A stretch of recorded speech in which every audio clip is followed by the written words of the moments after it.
hacia los pueblos del sur. Recetas malditas que apagan la luz. Ahora sí, arrancamos. Muy buenas noches, Agustín Dattel y Tomás Luqui. Buenas noches. ¿Cómo le va, José ¿Qué tal, Anderson? Pablo? ¿Bien? Bien, ¿vamos a hablar en portuñol? No, por favor, no. Por favor, que sea hasta ahí nada más. Pero bien, ¿eh? Qué fácil que la tienen, ¿eh? Qué fácil que la tienen los columnistas, por favor. Vamos a hablar de la crisis en Brasil. Vamos a ver cómo puede repercutir en la Argentina, ¿está bien? Tenemos datos, tenemos información. Agustín. Sí, tenemos datos, tenemos información. Vamos a hablar un poco de lo que está pasando en Brasil y después del impacto de lo que está pasando en Brasil sobre Argentina, de qué puede llegar a pasar de acá en adelante con la dinámica económica en Brasil, que es compleja, se está tornando bastante compleja. Y tenemos entrevistas, vamos a empezar ahora a presentar, José, una entrevista muy importante a Emir Sader, y también lo vamos a tener a Emir Sader entrevistando a nuestro ministro de Economía, Axel Kicillof. Pero primero la tuya, José, ¿qué tal esa entrevista? Efectivamente, Pablo, bien, hablamos hace unos pocos días con Emir Sader. Emir Sader es uno de los más importantes intelectuales brasileños, conoce mucho Brasil, conoce mucho Argentina, fue secretario ejecutivo de CLACSO, el Consejo Latinoamericano de Ciencias Sociales, y en esta entrevista nos va a contar un poquito el fondo político, y no solo económico, sino político, social y cultural de la crisis de Brasil. O sea, por qué Dilma reacciona con un ajuste ante la crisis global, cuál es la diferencia con Argentina, qué puede pasar con el gobierno brasilero, todo eso en esta entrevista con Emir Sader. Vamos a verlo.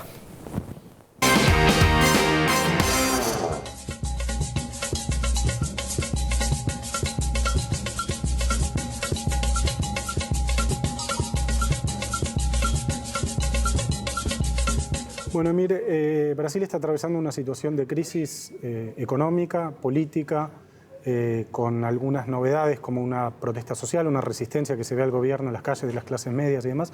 Empecemos por el principio. ¿Cuál es el origen de esta crisis? ¿Cómo se explica esta crisis que atraviesa Brasil hoy a no tanto tiempo de que Dilma haya sido reelecta?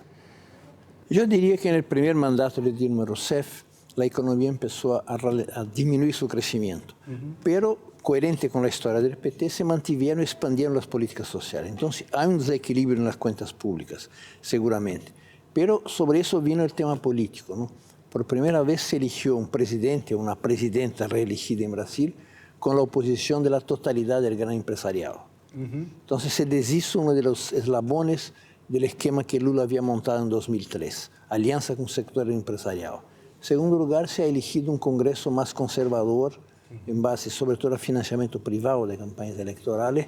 Entonces también se deshizo la alianza política con la cual el PT tenía mayoría a partir de la alianza con sectores del PMDB.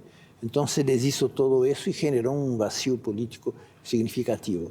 La victoria electoral fue por un margen muy pequeño, un candidato malo, digamos, tuvo 51 millones de votos, de los cuales seguramente 30 millones son de votos populares, lo cual significa que el PT ganó donde la política social fue determinante, donde la opinión pública fue determinante, la formación de la opinión pública perdió, y por eso casi perdió las elecciones, por el error más importante de toda su trayectoria, que es no haber avanzado en la democratización de los medios de comunicación.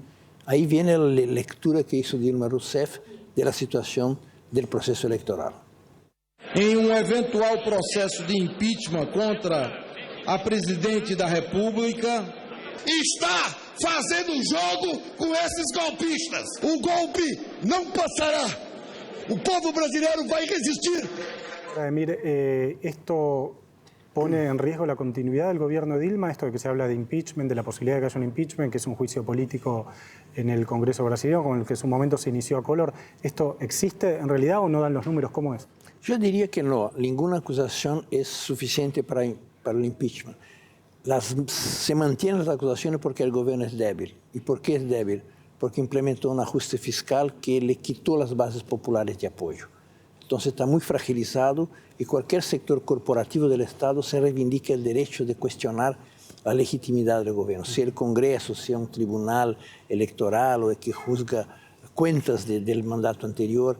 Entonces yo creo que el tema de fondo es un tema económico, ¿no? El ajuste fiscal implementado por Dilma Rousseff fue a expensas de los trabajadores, básicamente. Digamos, socialmente injusto, económicamente ineficiente, porque los ajustes no llevan a la retomada del crecimiento económico. No, y nunca lleva al crecimiento económico, ¿no? Es el ajuste europeo, es así. Y políticamente desastroso, porque le quitó los apoyos fundamentales que tenía. Le dejó una situación de fragilidad tal que él es atacada por todos lados, con acusaciones absolutamente insuficientes para un impeachment. Yo creo que no va a haber, aunque en una circunstancia determinada, puede generarse condiciones de cuestionamiento más fuerte. Nós vamos dar hoje primeiro e grande passo para a reorganização da administração pública federal. Nós estamos começando por reduzir 8 ministerios. ¿Por qué frente a la situación de crisis mundial que atraviesan diferentes países y que afecta a muchos países de América Latina, digo, la baja de los precios de los commodities, la desaceleración del crecimiento y demás, afecta a Argentina, a Brasil, a Chile, un montón de países? ¿Por qué entonces el gobierno de Dilma reacciona con una política de ajuste ortodoxo y no reacciona con políticas expansivas, de fortalecimiento del mercado interno, etcétera? Yo diría que la situación económica no es ni el marco internacional suficiente para justificar todo eso, ¿no? Es decir, el nivel de inflación es relativamente bajo, 8%, etc. Cardoso dejó un 2,5%, ¿no? El nivel de desempleo no era alto. Yo creo que la lectura equivocada de reconquistar la confianza del mercado que llevó a importar un ministro neoliberal que implementa una política de ajuste. Sí, recordemos que el ministro de Economía de Brasil, que es Joaquín Levy, es un ministro claramente liberal, ¿no? ¿Verdad? Al contrario de la reacción que tuvo el mismo gobierno de Lula cuando estaba Dilma Rousseff en 2008, que fue contracíclica. Que fue expansiva, claro. Fue expansiva, fortaleció bancos públicos, implementó más políticas sociales, distribuyó renta. Como dice siempre Lula, ¿no? Los pobres son solución, no son problemas. Distribución de renta genera un ciclo virtuoso de dinamización de la economía. Hoy Lula pelea fuertemente para expansión del crédito, ¿no? Él no puede aparecer públicamente en divergencia con Dilma, pero quien vio su discurso acá cuando pasó por Argentina sabe que sus planteamientos son distintos de esos, ¿no? Sí, o sea, hay una diferencia de concepción entre el gobierno y la posición de Lula, digamos. Sí, seguramente. Él no puede aparecer porque fue la candidata que él escogió. Logró ahora en la reforma del ministerio cambiar la coordinación política del gobierno por alguien más directamente vinculado a él, con la visión original que él tenía. Hay que buscar gobernabilidad con alianza con sectores del PMDB, bien o mal. Ahora falta el tema central, que es el tema económico. Mas para isso precisamos de estabilidade política. Por isso, essa reforma tem também um propósito: o de atualizar a base política do governo, buscando uma maioria que amplie nossa governabilidade. Ahora, Emir, porque la otra pregunta o la otra cuestión que está en juego acá es el impacto de Brasil en América del Sur, en América Latina, digamos. Un problema de Brasil es un problema para Argentina, para Uruguay, para Paraguay, etc. ¿Está a tiempo todavía el gobierno de Dilma de girar la situación, de pegar un giro en la situación, implementar otro tipo de política y salir adelante, o ya solo queda esperar que termine su mandato? ¿Cómo lo ve usted? No, políticamente sí lo puede hacer, pero la proyección de lo actual generaría la idea de una recesión que iría por lo menos hasta la mitad de su mandato. Una recesión alta este año, 2,8 se dice ahora, 0 como punto algo el año que viene, pero significaría que la mitad de su mandato, ella que tiene una concepción originalmente desarrollista, digamos, sacrificaría la mitad de su mandato en la dinámica recesiva. Eso sumado al clima pesimista que la prensa genera, imagínense un año más o algo así, de un pesimismo económico, además con proyecciones de desempleo que en São Paulo podría llegar a un 14%. 14% de desempleo en São Paulo. Que sería grave desde el punto de vista social, ¿no? Entonces, si no dase un giro económico, sería una situación grave desde el punto de vista social y también en lo político. Sí, ahora es curioso, ¿no? Porque recordemos que hace poco tiempo a Brasil una consultora internacional muy importante le sacó el grado de inversión, el investment grade, que es lo que se supone que certifica que un país es confiable para los mercados. A pesar de haber hecho este ajuste, esta política ortodoxa, etcétera, el gobierno no está obteniendo los resultados en los mismos términos que se lo plantea, digamos. Yo diría que es el peor de los mundos posibles. A eso se agrega de que la inflación está aumentando a pesar del ajuste, que obviamente aumenta el desempleo, no hay indicios de retomada del crecimiento económico. Entonces se está en el peor de los mundos desde el punto de vista económico. Ahora, mire, ¿y Brasil tiene espacio económico? Pues digo, uno mira las reservas de Brasil, por ejemplo, y son altas. La deuda de Brasil es baja. ¿Brasil tiene espacio económico para cambiar su política económica? No, seguramente. Yo creo que fue una equivocación en la cual ella se mantiene, se resiste, digamos, a cambiar, que claro que el ministro hace porque ella quiere que el ministro lo haga, ¿no? Pero es un giro económico. Significaría cambiar el ministro porque él tiene esa concepción. Algunos dicen que en verdad lo que él plantea es un cambio de política económica, no es un ajuste con comienzo, medio y final, que sería algo más grave de lo que está planteado ahí.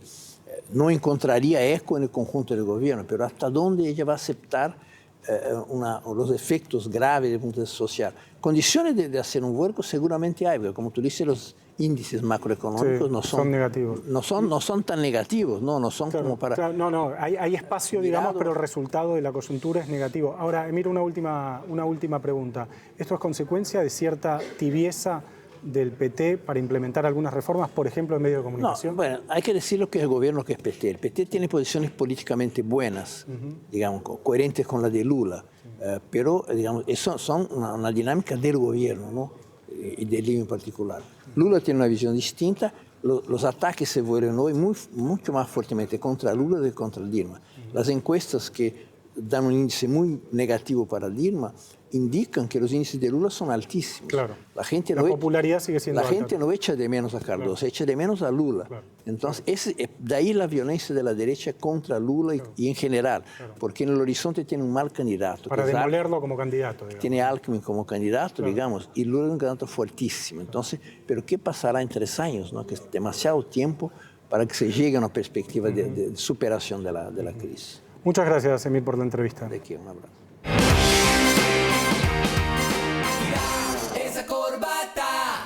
Bien, nos deja Emir un panorama bastante claro e interesante viniendo de allá, además. Sí, efectivamente, y preocupante también, diría yo, de cómo evoluciona. Vamos a tratar de entender, Pablo... Claro y poco esperanzador. Poco esperanzador. En un ratito seguramente Tomás y Agustín van a estar hablando de la situación económica de Brasil y del impacto de la crisis económica de Brasil en la Argentina.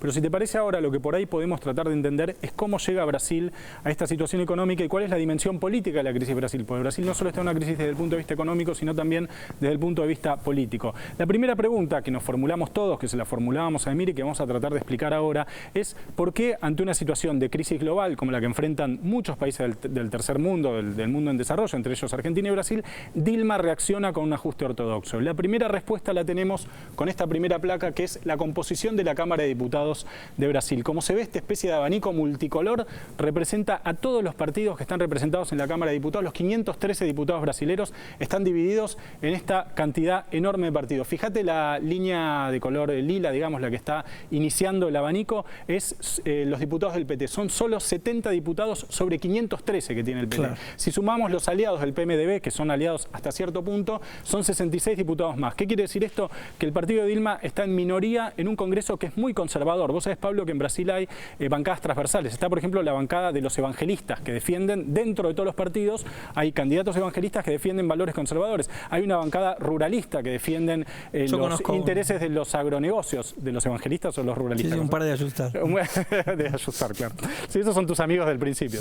Bueno, entonces es un Congreso muy conservador que está condicionando a Dilma desde el primer momento de su mandato. Esta es una de las explicaciones que por ahí nos ayudan a entender por qué ante una situación de crisis Dilma reacciona con un ajuste ortodoxo. La segunda explicación la podemos ver con un mapa, que es el mapa del resultado, que muestra el resultado de las últimas elecciones presidenciales en Brasil.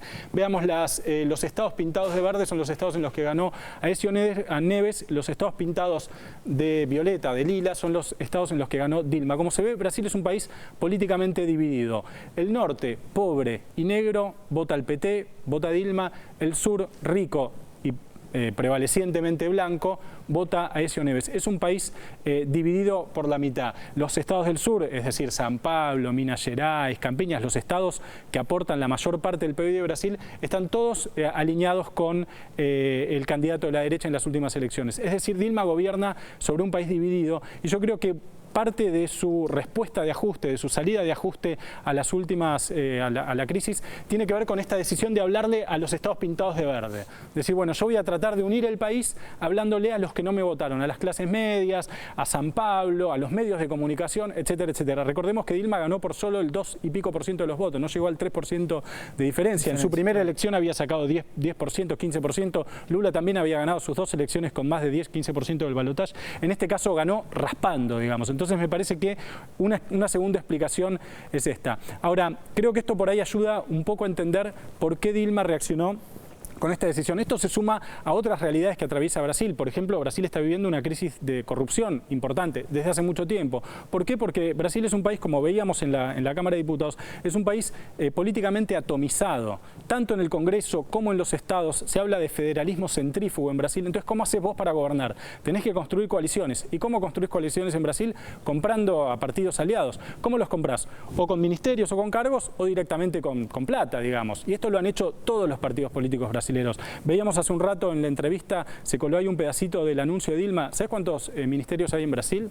Ahora hay 31 ministerios, antes había 39. ¿Por qué hay 31 ministerios y había 39? Bueno, porque es la forma de premiar a los aliados con cargos y con espacios de poder para garantizar la gobernabilidad. Esto también ayuda a explicar por qué Brasil reacciona, por qué el gobierno de Dilma reacciona ante la crisis de esta manera. Y vamos a pasar, Pablo, a un último gráfico, dos últimos gráficos, me parece que explican también la situación política de Brasil en el sentido de pensar que el candidato que sigue teniendo más chances de ganar las próximas elecciones de Brasil sigue siendo Lula. Y este es un gran problema para la derecha brasilera, que no tienen la mira tanto al gobierno de Dilma, o que mejor dicho, tienen la mira al gobierno de Dilma, pues es una forma de atacar a Lula. ¿Por qué? Porque Lula sigue siendo el político más popular de Brasil. ¿Por qué Lula sigue siendo el político más popular de Brasil? Bueno, en principio por esto que estamos viendo. Miren, esto es cómo la pobreza se fue reduciendo. Si vemos a partir del 2003, a partir del 2003, que es cuando Lula asume el gobierno, la pobreza estaba sobre el total de la población en 28,1, hoy está, según los últimos datos, en 8,6. Es decir, la pobreza bajó de una manera sostenida en Brasil. ¿Y esto por qué decís vos que empuja? Bueno, porque esta es la explicación de por qué Lula sigue siendo el político más popular de Brasil, y esta es la explicación de por qué la derecha, los medios de comunicación, la Red Globo, que es la red de comunicación, la red mediática más importante de Brasil, atacan tan fuertemente al gobierno del PT, porque el objetivo no es tanto Dilma sino Lula. Podemos ver el segundo gráfico donde también se explica por qué Lula sigue siendo el político más popular de Brasil y el candidato con más posibilidades de suceder a Dilma. Este gráfico muestra cómo se redujo la desigualdad en Brasil desde que Lula asumió el gobierno. Si ustedes se fijan, a partir del 2003, que es cuando Lula asume el gobierno, se ve muy claramente cómo el índice de Gini, el índice que mide la desigualdad, empieza a caer. Se ve ahí cómo empieza a caer. Cuando empieza a derrumbarse la desigualdad en Brasil es cuando Lula asume el gobierno. Bueno, esto explica también, me parece, un poco la situación económica de Brasil. Es decir, un gobierno que tuvo una reacción ortodoxa y conservadora ante una situación de crisis global y que al mismo tiempo está acorralado por la derecha, por los estados del sur, por las clases medias que salieron en la calle a manifestarse, cosa que nunca sucedía en Brasil, y por los medios de comunicación.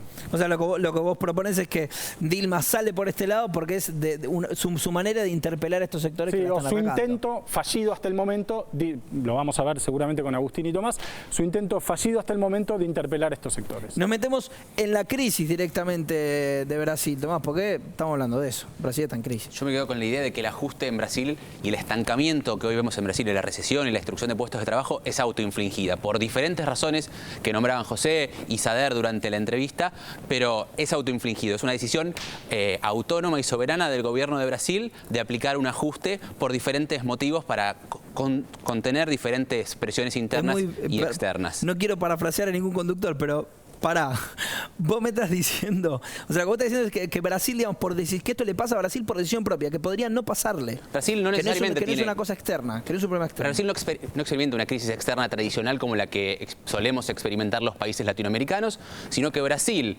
por su coherencia macroeconómica neoliberal, decidió aplicar un ajuste para sostener su proyecto político y económico. Eso le trae consecuencias sociales que todavía no se traducen en un rechazo de su base social, esta base que mostraba José con la reducción de la desigualdad y la reducción de la pobreza, pero sí se traduce en un reclamo permanente y cada vez más sanguinario de la derecha y del sector financiero de ajuste. O sea, se empieza a escuchar ahora o leer en algunos diarios pedidos de privatización de empresas estatales. Hablamos con dos prestigiosos economistas, son Eduardo Crespo de la Universidad Federal de Río de Janeiro y con Mario Rapaport, que es economista e historiador de la UBA, para tener una comprensión más acabada de esta crisis económica y política que se autoinflige Brasil.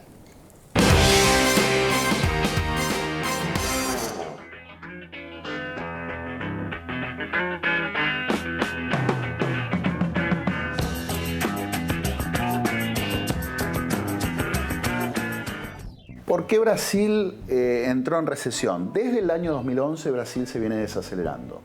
El año 2014 la economía brasilera no creció nada. Ahí se combinan varios factores, algunos son propios de la dinámica económica brasileña. Sí, Brasil se puede decir que está en una cierta crisis que tiene dos aspectos, ¿no?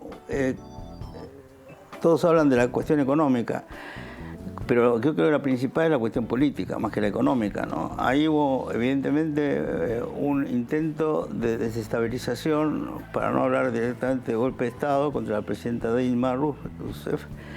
Y bueno, eso ya viene de que ella asumió el nuevo gobierno, ¿no es cierto? Por supuesto, también se pagan ciertos pecados de la política económica brasilera y sobre todo también de la solución que se trató de dar a esa presión, ¿no? Política. Toda América Latina creció durante los años 2000, África creció, Asia creció, incluso antes de la crisis Estados Unidos crecía, la propia Europa crecía. Entonces, cualquiera hubiera sido la política, hubiera habido crecimiento. Esta no es la situación actual.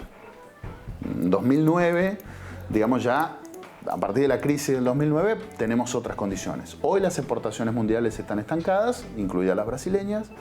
El consumo en Brasil alcanzó un techo. El consumo financiado por crédito, principalmente, el consumo financiado por deuda, alcanzó un techo. Y si a esto le agregamos un ajuste fiscal, me parece que es inevitable, digamos, una recesión. El diagnóstico que prevalecía en Brasil es que debía hacerse un ajuste para generar confianza o alguna cosa de ese tipo. A mi entender, es complicado, digamos, plantearlo en estos términos, pero lo que se busca es corregir los salarios y recrear ciertas condiciones en el mercado de trabajo favorables al capital. Brasil, desde el 2003 en adelante, hubo una mejora paulatina en los niveles de distribución del ingreso, mejoras salariales, un aumento persistente del salario mínimo, una reducción del desempleo. El desempleo llega incluso al año 2014 en torno al 4%, 5%. Un desempleo formal, obviamente, ahí hay muchas cosas para discutir. Y esto en un marco de una economía parada significaba, digamos, pérdidas para amplios sectores del capital. Entonces había mucha presión desde los medios de comunicación, desde grupos empresariales, de la propia Fiesp, ¿no? La Federación de Industrias del Estado de San Pablo, pidiendo un ajuste, una corrección, una moderación salarial, una devaluación. Hay una fuerte presión por una devaluación. Creo que el gobierno se está dejando de devaluar. De hecho, tiene todo el poder para evitarlo y no lo hace. Salvo la última semana, que consideraron que ya el dólar se había ido a niveles que no deseaban y anunciaron que de repente podían utilizar reservas para controlarlo, y ahí comenzó a bajar. No es una casualidad lo que está ocurriendo en estos momentos, ¿no? Creo que el PT tardó mucho tiempo en llegar al poder y estos sectores a Estados Unidos y a los intereses de la derecha brasilera no quieren de ninguna manera que aunque sea un partido reformista, aunque sea un partido que no toque en el fondo intereses, digamos, que puedan afectar al capitalismo brasileño en su conjunto, y por supuesto las políticas que se siguieron en los últimos años, si bien beneficiaron a grandes sectores de la población, que permitieron la inclusión de más de 20 millones de personas dentro de lo que podemos llamar una sociedad más digna. Pese a ello, de ninguna manera, Brasil sigue siendo una sociedad muy desigual, con altos niveles de concentración del ingreso, y esos sectores de ninguna manera quieren perder ningún tipo de privilegios. En principio, creo que hay un cambio en las relaciones de fuerza en Brasil en este momento, que está empujando el ajuste y reposicionando al capital en el proceso de negociación. Entonces ya había un clima de tensión política importante y creo que el gobierno optó equivocadamente, creyendo que de alguna manera iba a lograr una cierta tranquilidad, optó por hacer una política más favorable al capital, que era lo que se venía pidiendo, pero esto le ha horadado toda su base política. Los sectores capitalistas en Brasil, incluyendo el agrobusiness, las empresas industriales, tienen una política favorable al ajuste y contraria al PT en general, ¿no? Más allá de que es el propio PT quien hoy implementa el ajuste, por eso parece contradictorio. Esa corbata. Así estamos, Tomás. Brasil está en crisis. Vamos a ver los datos. Creo que quedaba claro con lo que contaban Crespo y Rapaport qué significa esto del ajuste autoinfligido y cómo es que es inevitable que un ajuste termine disciplinando al sector de los trabajadores. Y yo te propongo ver un gráfico muy elocuente para entender esto que venimos contando desde el primer programa de Economía sin Corbata. Antes, dos datos. Brasil creció entre 2004 y 2010 al ritmo del 4,4% por año en promedio. Y entre 2011 y 2014, cuando empezaron a aplicarse las recetas de ajuste, bajó a la mitad, a 2,1%, y este año está en una recesión que se calcula entre el 2 y el 3% del PIB, una caída del entre el 2 y el 3% del PIB. Ahora, ¿qué pasa cuando se ajusta la inversión pública, cuando se ajusta el ingreso de los trabajadores? Digamos, podemos ver en el gráfico que tenemos acá cómo cuando cae automáticamente la masa salarial, eso que ganan todos los trabajadores de la economía brasileña, cómo inmediatamente aumenta el desempleo. O sea, es inevitable esa respuesta del mercado del trabajo a una caída del ingreso. Pero además, lo que quiero mostrarte en el segundo gráfico es cómo eso impacta sobre los ingresos de las empresas, que eligen igual disciplinar al trabajador, al sector asalariado brasileño, a pesar de que eso les genera más ganancias. Podemos ver ahí en el gráfico cómo la caída en la masa salarial, en el ingreso del sector asalariado de Brasil y el aumento del desempleo que se calcula en 800.000 puestos de trabajo destruidos en lo que va del año. Una monstruosidad para los números que manejamos en Argentina y bastante importante para Brasil, que todavía mantiene niveles bajos de desempleo con elevadísimos niveles de subempleo e informalidad en todo este nordeste brasileño que nos mostraba José hace un ratito. Pero ahí podemos ver cómo inmediatamente a partir del ajuste que empieza a experimentar y a autoinfligirse el gobierno de Brasil, cae el consumo, caen los ingresos de los trabajadores y aumenta el desempleo. La lógica del ajuste es ineludible para cualquiera. Grecia, Brasil, Argentina, Estados Unidos, cualquier país que lleve al ajuste, genera esto, una redistribución de fuerzas entre el trabajo y el capital que termina seguramente beneficiando, como se ve aquí en el caso brasilero, a los sectores más tradicionales capitalistas de Brasil. Bien. Hasta acá la crisis en Brasil, lo estamos diciendo, lo estamos explicando, ya nos dio un pantallazo Nathanson con esa entrevista a Mirsader, vimos los gráficos, está claro qué es lo que está pasando en Brasil. Ahora la pregunta es cuál es el impacto en Argentina. Eso en el próximo bloque nos lo va a contar Agustín Datelis. No te vayas, seguimos acá en Economía sin Corbata.